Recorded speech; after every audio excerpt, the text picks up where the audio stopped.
ስማ ወልድ መንፈስ ቅዱስ ልምጣ አይዛጉም ምን ታየኛለህ?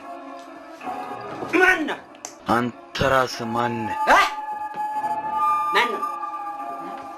ማን ነው አሁን ተደብቆ ማን ያለው? ማን ይላል? ምን ሳላስበው ተናግሬ ይሆን እንዴ? ማን የተናገረው ነው እኮ የምለው? ማን ነው? ማን ነው? ማን? አዎ እኔማ እኮ አጥላታቸው እኮ ነኝ። ማን ነው አሁን? ማን አንተ ያለው?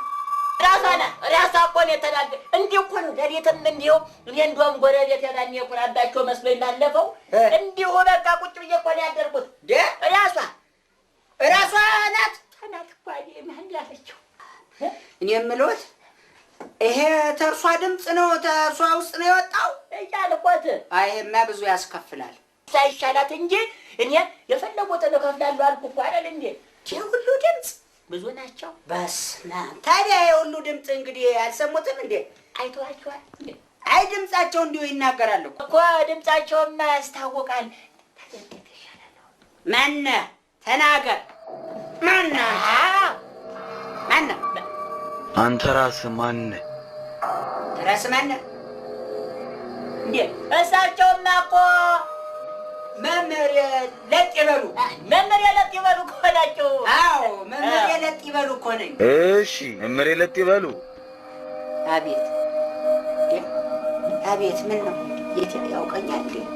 ያው ብዙ ቦታ ስለሚያጠሙ ያውቋት ይሆናል። ካወቋት እኮ ካወቋት እናጥሩ ሌላ እንዷም ወይም እኮ ዘመዶትም እኮ ሊሆን ይኸው ምናልባት ነው ሊሆን ይችላል እኮ ነው ይችላል ያልኩ። አዎ የመምህር የለጥ ይበሉ ዘመድ ይሆናል እንጂ አዎ እኮ ስማቸው ነኝ እንዴ?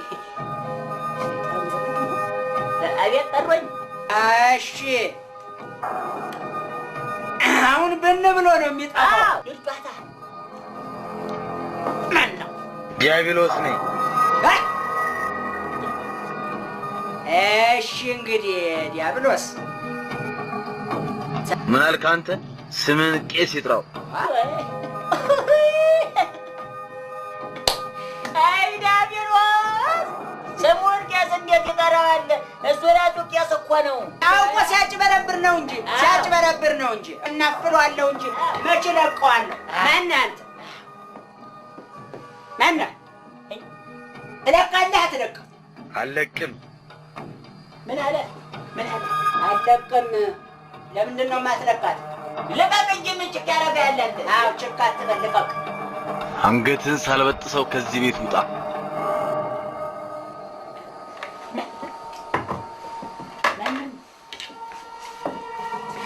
እኔን ነው አባቷን ነው እንደዚህ እርሶን ይሆናል እንጂ እኔ እንኳን ቆዩ ልጠይቅ። እኔን ነው የአባትየውን አንገት ነው የምትበጥሰው? ኧረ ቆይ ዛሬም አንላቀቅም። አይ ገላመጠኝ እኮ። ትለቃለህ አትለቅም? አልለቅም። ለምንድን ነው የማትለቅም? ቻለጋ ልቀቅ እንጂ ምን ቸክ ይላል? ልቀቅ እንጂ። ልጅቷን ወዳታለሁ። ምንድን ነው ያለው? እወዳታለሁ ነው የሚለው። ማንን? ልጅቷን እወዳታለሁ። ልጅዎትን ታዲያ እንዴት ይሻላል? ጸበሉን እርጫታ? አይ ሚሆን አይመስለኝም። እንዴት? በሚዋደዱ መሃል አትግቡ ይላል መጽሐፉ። ታዲያ መጽሐፉ ቢለ እርሷ ያጥምቋት እንጂ እንዴ ዲያብሎስ ይርጫታ እንዴ? አሁንም ብንው ላይ ይዘሳለ በጣራ በቆርቆሮ በግድግዳ ሲሉ አልነበር እንዴ? አዎ ብዬ ነበር። እኔ እኮ ዝም ብሎ ተመሬት ተነስቶ እንቅፋት ሆኖ ተጣልቶ ተጋጭቶ ያዛት መስሎኝ እንጂ የሆነ ታዲያ ወዳትማ ተሆነማ እኔ ምን አገባኝ? እና ይሁንም ያው እንግዲህ ነግሪ ወይ በግድግዳ ወይ በጣሪ ያስወጡት። እኔ በሚዋደዱ መሃል አልገባም። እዛው ፍቅራቸውን ሲጨርሱ እንደ ፍጥርጥራቸው ይሁኑ። እንዴት?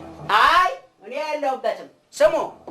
እኔ መጀመሪያም እኮ የነነ ቄስ ፈልጉ ንስሐ አባቶትን ፈልጉ ስል እምቢ ብለው ነው። እኔ መንገደኛ ነኝ፣ ደግሞ ቄስ አይደለሁም።